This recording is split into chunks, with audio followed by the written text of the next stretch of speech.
नमस्कार। अभी खबर पाकिस्तान से आई है जिसमें पाकिस्तान के पूर्व प्रधानमंत्री इमरान खान के ऊपर एक जानलेवा हमला हुआ है। ये हमला एक नावेद नामक व्यक्ति के द्वारा किया गया। एक आदमी की हत्या हुई है। इमरान खान को शायद 2 या 3 गोलियां लगी हैं। एग्जैक्टली तो अभी खबर नहीं आई है, लेकिन ये कहा जा रहा है कि 3 गोलियां उनको लगी हैं। हालांकि इमरान खान अभी खतरे से बाहर बताए जा रहे हैं। उनको तुरंत ही एम्बुलेंस के थ्रू लाहौर के एक अस्पताल में भर्ती कराया गया है।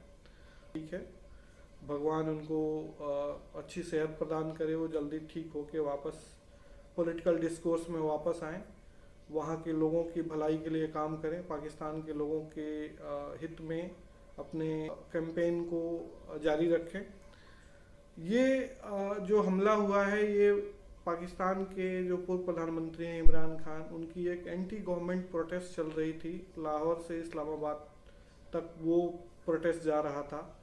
वो विरोध प्रदर्शन लगातार हो रहे हैं पाकिस्तान में पीटीआई के थ्रू। पीटीआई के नेता है इमरान खान, और वहाँ की जो अभी करंट जो गवर्नमेंट है शहबाज शरीफ की, पाकिस्तान मुस्लिम लीग नवाज की, उसके खिलाफ ये प्रदर्शन हो रहा है। इमरान खान अभी कुछ दिन पहले ही एक डेमोक्रेटिक तरीके से जो वहाँ पे एक कैंपेन चला, उनको पार्लियामेंट के थ्रू उनको नो कॉन्फिडेंस मोशन उनके अगेंस्ट लाके उनको अपने पद से हटने के लिए मजबूर किया गया। वो सांसद कैसे बिके, कैसे खरीदे गए, क्या उसके पीछे साजिश हुई, इमरान खान बता रहे थे कि साजिश थी किसी अमेरिकन एम्बेसडर डेविड लू का। एंटी इमरान खान जो फैक्टर्स थे और जो एस्टेब्लिशमेंट में जो पाकिस्तान खान के अगेंस्ट जो सोच रखने वाले जो लोग थे वहाँ के एस्टेब्लिशमेंट में, बेसिकली पाकिस्तान में एस्टेब्लिशमेंट आर्मी और वहाँ के इंटेलिजेंस एजेंसी आईएसआई होती है। तो वहाँ पे उनके अगेंस्ट जो विरोध प्रस्ताव आया पार्लियामेंट में, नो कॉन्फिडेंस मोशन, वो नो कॉन्फिडेंस मोशन से उनको लाके उनको उनके पद से हटाया गया। वहाँ पे शहबाज शरीफ की गवर्नमेंट बनी। उसके बाद लगातार वो गवर्नमेंट के पॉलिसीज़ और शहबाज शरीफ जो वहाँ के अभी प्रधानमंत्री बने हैं, उनके खिलाफ वो लगातार बगावती तेवर अपनाए हुए हैं। और इसी सिलसिले में उन्होंने एक प्रोटेस्ट मार्च का एक कॉल दिया था, जो प्रोटेस्ट मार्च लाहौर से इस्लामाबाद की तरफ जा रहा था। और उस प्रोटेस्ट मार्च का मेन जो कॉल था कि वहाँ पे पाकिस्तान में अर्ली इलेक्शन कराए जाएं, इसमें एक्चुअल पीपल का मैंडेट जो सामने आए। हालांकि जो वहाँ पे अभी सत्तारूढ़ जो पार्टी है, वो पार्टी इस बात का विरोध कर रही थी कि ये जो इमरान खान जो सत्ता में आए थे कुछ दिन पहले, ये सिलेक्टेड प्राइम मिनिस्टर हैं, इनको आर्मी ने सेलेक्ट किया था, इनको इंटेलिजेंस एजेंसी ने सेलेक्ट किया था। खैर वो बात कभी और करेंगे। आज का जो हमारा जो टॉपिक है उस कि पाकिस्तान में राजनीतिक हत्याओं का इतिहास, इस पे बात करेंगे। जब भारत और पाकिस्तान का जब बंटवारा हुआ था 1947 में, दोनों देश एक साथ आज़ादी के पीछे बेसिकली मोहम्मद अली जिन्ना और उनके कुछ कुनबे के लोग, मुस्लिम लीग के, वो लोग काफ़ी इफेक्टिव कैंपेनर्स रहे, लोगों के बीच में अपनी बात को ले गए। बेसिकली वो बात ऐसे ले गए कि वो पॉलिटिक्स को उन्होंने धर्म और पॉलिटिक्स का एक डेंजरस कॉकटेल बना दिया। जैसे कार्ल मार्क्स कहता है कि when religion mixes with politics then it makes a dangerous cocktail. तो बेसिकली यही प्रयोग मोहम्मद अली जिन्ना ने उस समय किया था, और इसका असर भी पड़ा। लोग मुस्लिम लीग के समर्थन में आए, पाकिस्तान के समर्थन में आए, और धर्म के आधार पे देश का बंटवारा हुआ। बंटवारे का दर्द दसियों लाख लोगों ने झेला। करीब करीब 3 मिलियन लोग उस समय विस्थापित हुए, इंडिया से पाकिस्तान गए, पाकिस्तान से इंडिया आए, कुछ भुखमरी में मर गए, कुछ लोग अपने ज़मीन जायदाद, घर परिवार, नाते रिश्तेदारों को छोड़ के इधर से उधर गए। उसके बाद वहाँ पे जो सरकार बनी, उस सरकार के मुखिया बन गए मोहम्मद अली जिन्ना, जिनको पोस्ट मिला गवर्नर जनरल का, और वहाँ के प्रधानमंत्री बने लियाकत अली खान। लियाकत अली खान को पाकिस्तान में गवर्नमेंट में कट्टरपंथ को बेसिकली एस्टेब्लिश करने वाला मेन जो किरदार माना जाता है, जो आज तक चल रहा है कि ये पाकिस्तान का हर प्रधानमंत्री, हर राष्ट्रपति अल्लाह के नाम पे और इस्लाम के नाम पे अलग अलग शपथ लेता है, और धर्म के नाम पे लोगों को बहकाने की कोशिश करता है, और लोगों से वोट बटोरने की कोशिश करता है। जनता की भलाई का काम करे या ना करे, लेकिन धर्म के नाम पे लोगों से वोट बटोरने की कोशिश जरूर करेगा। तो इसकी नींव जो थी उसकी नींव लियाकत अली खान ने ही डाली थी। 5 पॉइंट एजेंडा, तब के कॉन्स्टिट्यूशन असेंबली जो पाकिस्तान की बनी थी, संविधान निर्माता समिति, उस समिति में एक 5 पॉइंट एजेंडा डाला गया, जिस एजेंडे में ये भी शामिल था कि पाकिस्तान को इस्लामी जमहूरिया पाकिस्तान घोषित किया जाए। जमहूरिया पाकिस्तान तक तो सही था, लेकिन इस्लामी जमहूरिया पाकिस्तान, और इसके जरिए वहाँ पे जो कट्टरपंथी थे वहाँ को उनको खुश करने की कोशिश की गई, और धीरे धीरे कट्टरपंथी मेन स्ट्रीम में आते गए। हालांकि ऐसा पाकिस्तान का शुरुआती दिनों में इस तरह की वहाँ की सामाजिक संरचना थी नहीं, जैसे टेररिस्ट और इस तरह के ऑर्गेनाइजेशंस जो वहाँ पे फल फूल रहे हैं। इसकी नींव डाली थी लियाकत अली खान ने। लियाकत अली खान अभी बमुश्किल 3 साल भी सत्ता में नहीं रहे। 16 अक्टूबर 1951 को रावलपिंडी एक शहर है पाकिस्तान में, उस रावलपिंडी शहर में एक मैदान होता था जिसको कंपनी बाग कहा जाता है। उस कंपनी बाग में एक रैली के दौरान कुछ अज्ञात लोगों ने उनकी गोली मार के हत्या कर दी। ये नहीं पता चल पाया, उसके बाद जांच एजेंसीज बनी, कमेटीज बनी, ये नहीं वाले लोग कौन थे, कहाँ से आए थे, इनके पीछे की साजिश क्या थी, कौन कौन से लोग इन्वॉल्व थे, वो जांच कभी पूरी ही नहीं हुई। वो शुरू होती थी ठंडे बस्ते में चली जाती थी, फिर शुरू होती थी ठंडे बस्ते में चली जाती थी, इस तरह से उसका कोई रिजल्ट निकल ही नहीं पाया। इसका नतीजा ये हुआ कि धीरे धीरे धीरे धीरे एक वहाँ पे फोर्स एस्टेब्लिश होती गई पाकिस्तान में। जो फोर्स वहाँ के जो भी पॉलिटिशियंस होता था, वो एक सर्टेन लाइन जो कट्टरपंथ की लाइन है उसको टो नहीं करता था, उसके सामने अपना सिर नहीं झुकाता था, तो या तो उसकी हत्या हो जाती थी, या हत्या की कोशिश हो जाती थी, या किसी भी तरह से उसका देश निकाला हो जाता था। इसका एक दौर आया, तब अयूब खान, याहिया खान, वहाँ के आदमी जनरल्स हुआ करते थे, उन्होंने टेक ओवर किया पाकिस्तान के डेमोक्रेटली इलेक्टेड जो गवर्नमेंट थी। उसके पहले उसको हटा के आर्मी का रूल आया। उसके बाद पाकिस्तान का, इंडिया पाकिस्तान का 65 का जो वार था वो भी हुआ। उसके बाद 71 का वार हुआ, जिसमें पाकिस्तान से बांग्लादेश टूट के अलग हुआ। जनरल याहिया खान के ज़माने में लोग परेशान हो गए। जुल्फ़िकार अली भुट्टो डेमोक्रेसी के वो नए चैंपियन बन के आए, लोगों के बीच अपनी बात लेके गए, लोगों को अपनी बात समझाई कि डेमोक्रेसी ही फाइनल सॉल्यूशंस है इस देश के आम पब्लिक, आम जनता की समस्याओं का समाधान और निराकरण करने के लिए।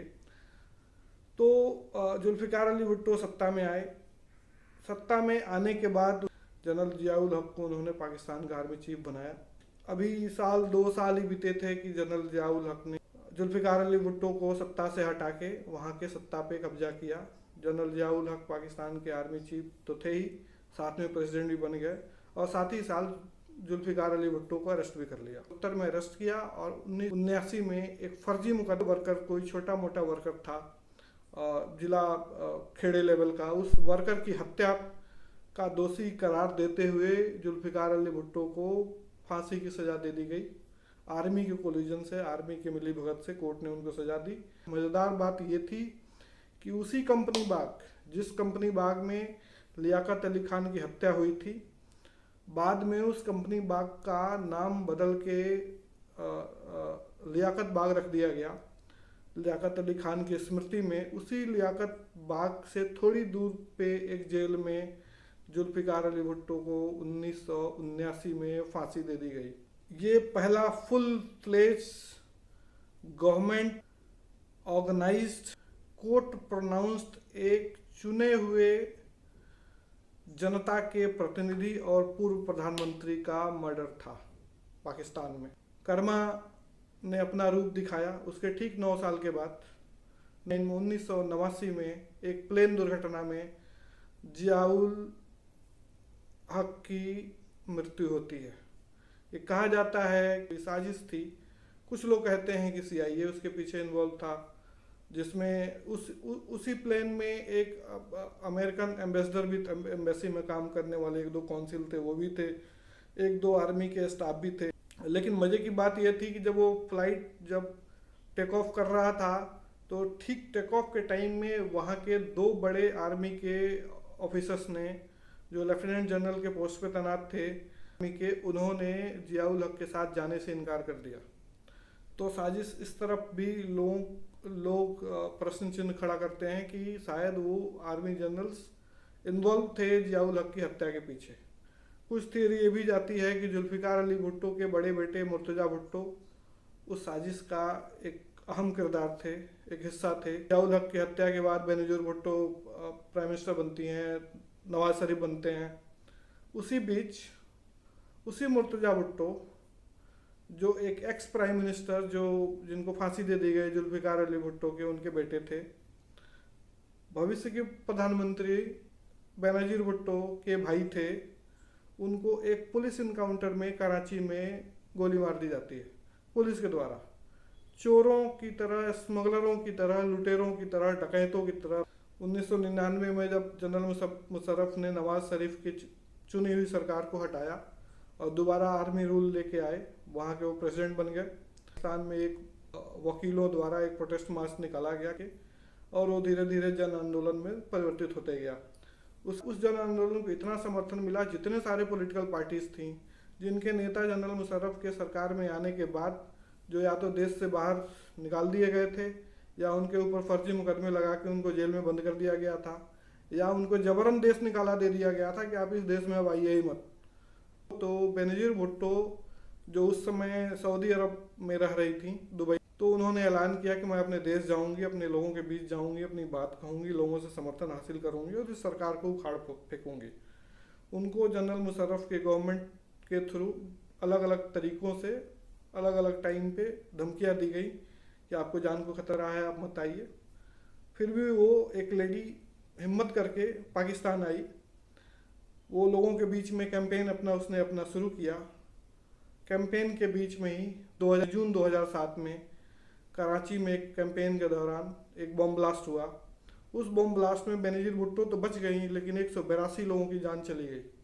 जब किसी के ऊपर मौत मंडराती रहती है और ताकतवर फोर्सेस जब उसके पीछे इन्वॉल्व होती हैं कि अब इसको मौत की घाट उतारी जाना है, तो बलि का बकरा कब तक खैर मनाएगा। 2 महीने बीते कि उसी लियाकत बाग में, जिस बाग में पाकिस्तान के प्रथम प्रधानमंत्री लियाकत अली खान की हत्या हुई, उससे थोड़ी दूर पे जुल्फिकार अली भुट्टो को फांसी पे लटका दिया गया। उसी लियाकत बाग में बेनजीर भुट्टो एक रैली कर रही थी।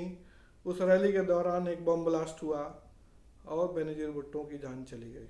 हिस्ट्री रिपीट इटसेल्फ, इतिहास दोहराया गया। एक तेज तर्रार जनता के बीच में पैठ रखने वाला एक नेता की हत्या कर दी गई। समय बीता, आज इमरान खान पे हमला हुआ है। हो सकता है कि 2, 4, 5 महीने के अंदर इमरान खान की जान चली जाए। कौन ऐसे लोग हैं जो जनता के बीच, जो पॉपुलर लोग हैं, जनता के बीच में जो चहेते लोग हैं, जिनको जनता अपना मानती है। इमरान खान का अलग जनाधार है, नवाज शरीफ का अलग जनाधार है पाकिस्तान में, लेकिन जनाधार तो है। लोग खड़े तो हो रहे, रैलीज में आ तो रहे हैं। 50,000, 1 लाख, 2 लाख, 4 लाख की भीड़ तो आ रही है जनता के बीच में। कौन है ऐसे लोग जो पाकिस्तान में ऐसे जनता के प्रतिनिधियों की हत्या करने में या हत्या की साजिश रचने में मुलविस है? ऐसे लोगों का पर्दाफाश होना चाहिए। किसी भी देश में, किसी भी राज्य में जनता की समस्याओं का हल केवल जनता के प्रतिनिधि द्वारा ही हो सकता है। बाकी तो चोर, लुटेरे, डकैत आते जाते रहेंगे, इनसे किसी का कुछ भला नहीं होता। इनका बस इनका अपना खुद का भला होता। जनता के प्रतिनिधि रहेंगे तो उनको दोबारा 4, 5 साल, 6 साल के बाद दोबारा जनता के बीच में जाना होता है।